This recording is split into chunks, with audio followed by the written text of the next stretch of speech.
So guys, we have another NFL Fantasy Top 5 video. This time I'm going over the top 5 wide receivers to target when you're talking about Fantasy Football 2022 1-point standard PPR leagues. These are 5 receivers I absolutely love their current values. And then we've got another little bonus late round guy that I want to talk about. But let's get right into it with number 5. Guys, I love the rookies. They're always undervalued. There's going to be several rookies on this list. It's Drake London. And a lot of people don't really remember Drake London and what he did at USC, but this guy was a target machine. He's a possession wide receiver, and Drake London right now going in round 8 of 12-team leagues, amazing value. And this could be a guy I was thinking, even if you don't get Drake London, Week 3 or Week 4 of the regular season, trade for him because the Falcons are going to be behind in a lot of games. They're going to be throwing a lot, and they have very little targets. Now, they do have Kyle Pitts, but outside of Kyle Pitts, when it comes to the receivers, Drake London should be receiving a massive target share. I'm expecting 10-plus targets for him weekly by Week 9 or Week 10. They're going to get him the ball a ton. Again, this is a possession receiver at USC. He was catching 10, 11 passes per game, got injured midseason, still ended up being the number 8 overall pick in the draft. I love Drake London. I love the rookie value. This is a guy, if you're getting him in round 8, he's starting on your bench. He's starting on your bench, maybe in deeper leagues. I'm fine if you're in a 16-team league with Drake London being your wide receiver too. That's fine. That's fine. But if we're talking just 12-team standard 1-point PPR league, you're getting him in round 8, round 9.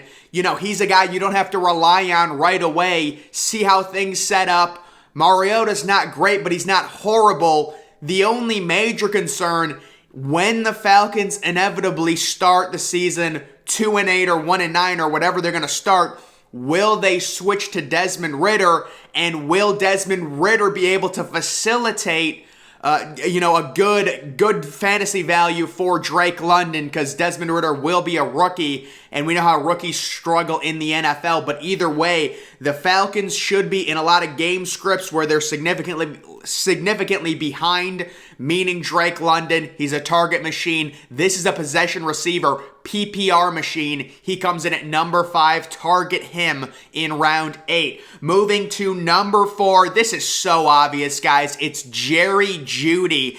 And in 12-team leagues, he's currently going in the 6th round. At least that's where his average draft position is. Such an obvious breakout candidate. Last year, I believe I looked, 0 touchdowns last year. Jerry Jeudy was an absolute stud at Alabama. You want to know why he struggled in the NFL? Number 1, injury. Number 2, quarterback play. And now he's got Russell Wilson. Put 1 and 2 together. If he has a healthy season with Russell Wilson, I'm thinking 1,300 yards and 10 touchdowns from Jerry Jeudy. And, you take a look at that Broncos receiver room.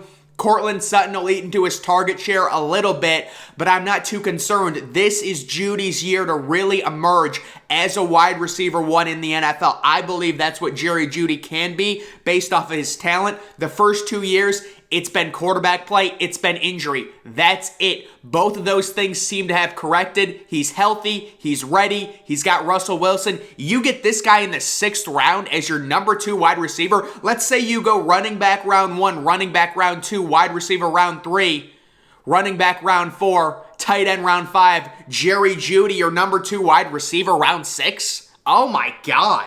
Jerry Jeudy, what an amazing value he is in the 6th round. He comes in at number 4 on my list. Number 3, it's going to be DJ Moore. I love DJ Moore. The only reason DJ Moore did not have any ultra elite fantasy season last year is due to horrific quarterback play. And say what you want about Baker Mayfield, he is still a significantly better quarterback than Sam Darnold. They're going to have their preseason QB battle. I'm expecting, obviously, Baker to win it. And DJ Moore is the most underrated wide receiver in the NFL.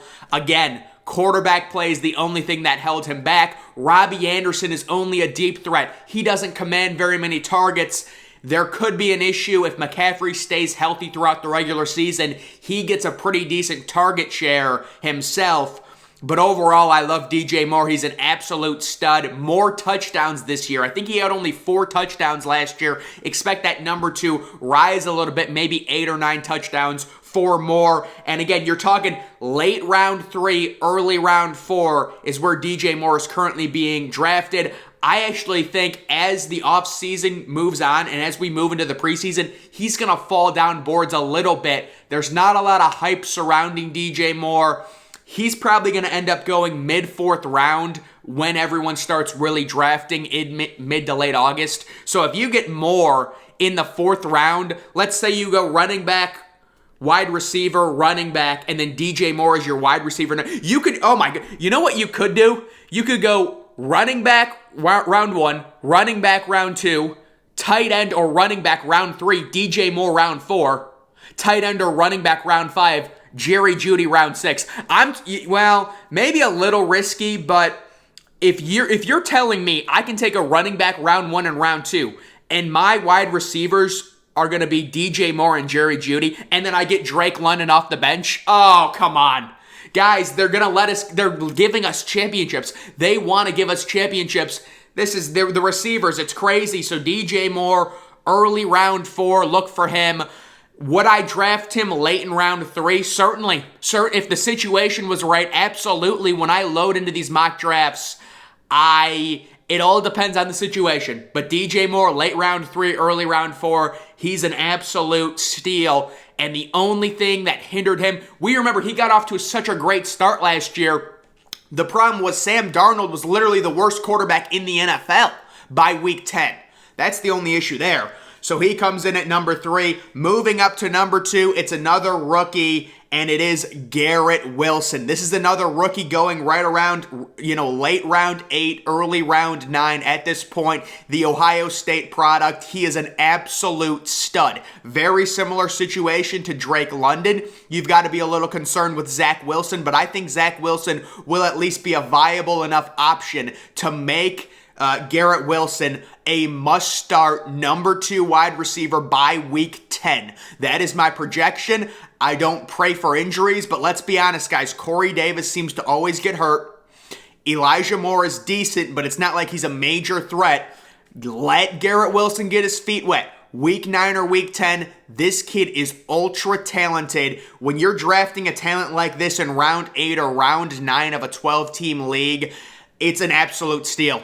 I don't care that he's a rookie. It makes it a better value. It makes it a better value. Garrett Wilson. The only concern is Zach Wilson in the quarterback play, but I think it'll be good enough.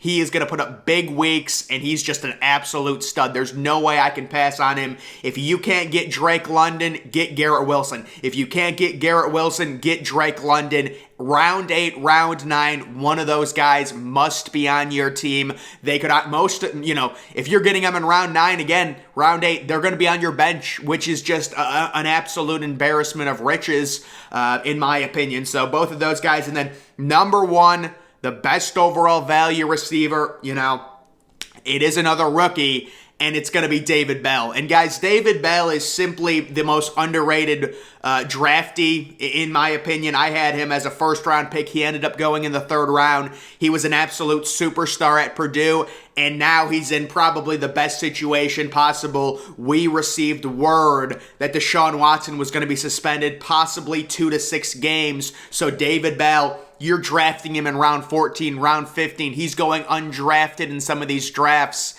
It is an absolute crime if David Bell goes undrafted. These people, you don't know what you're doing. If you're in a draft and David Bell's a free agent, it's just you're in a noob draft. It's okay. It's not a big deal, but you're in a noob draft. David Bell needs to be owned in every league. I don't care if it's an 8-team league, 10-team league, 12-team league, 4-team league, 2-team league. Get David Bell. I'm telling you, with Deshaun Watson, you see Amari Cooper. I actually think Amari Cooper helps David Bell. He's not going to hurt him because obviously all of the coverage is going to be shifted to Amari Cooper. It's going to be shifted to David Njoku. Donovan Peoples-Jones is not a legitimate threat to be a real number 2 wide receiver. David Bell is going to be an amazing possession receiver, guys. Trust me on that. He is the best value. And it's a situation where with my receivers, we have so much flexibility now. If you don't have to take a receiver until round 4 with DJ Moore, you take DJ Moore, you take Jerry Jeudy, then round 8, round 9, you draft one of Drake London, maybe you get Garrett Wilson, then late in the draft, you get David Bell. You've got your infrastructure already built of receivers, and you're only investing a 4th round pick, a 6th round pick, a 9th round pick, and like a 15th round pick on the receiver position. You go round 1 running back, round 2 running back, round 3, maybe you want Travis Kelce, round 4 DJ Moore, round 5, maybe you want another running back, that's your flex, round 6, Jerry Jeudy, round 7, whatever, round 8, Garrett Wilson. This is a free championship. I mean, my goodness. I will say, you know, there's situations, obviously, in round 1.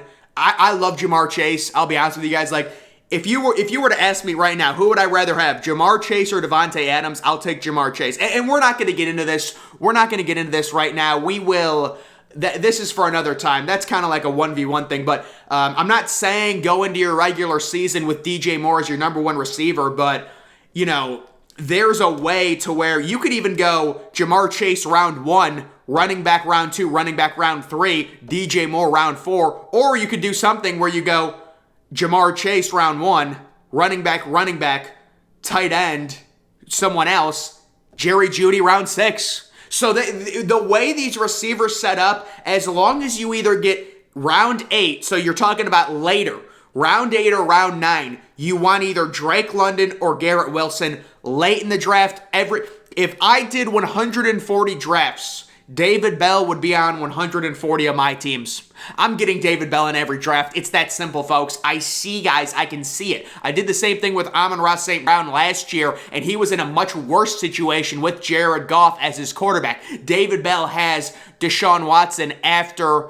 you know, whenever the suspension ends. Probably after week 6 or week 4. We'll have to see how long that is, but either way, I don't care. As long as Deshaun Watson's playing, even if it's, well, David Bell's going to be a really good possession receiver. I would say, you don't want to start him with Jacoby Brissett. It really gets down to, are you in a 20-team league? If you start talking about 20-team leagues, guys like Garrett Wilson become ultra valuable. And obviously, you would have to draft Garrett Wilson a lot earlier than round 8 because there's more, there's more picks in each round.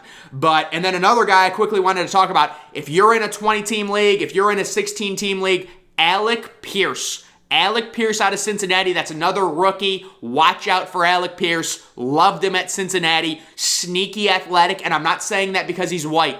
It's legitimate. He runs like a 4.37. It's like, whoa. No, it was like a 4.43, I think. But Alec Pierce is a really, really interesting prospect overall, and he actually might start. I was looking at the Indianapolis Colts depth chart, and I saw Alec Pierce listed as a starting receiver. So if you're in a 20-team league, Alec Pierce, David Bell, these guys are the value picks you need to make. You need to make them. It's so valuable. And then obviously I would draft David Bell in any league, but just that's another guy I'm looking at.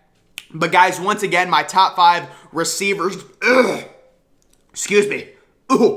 My top 5 receivers to target.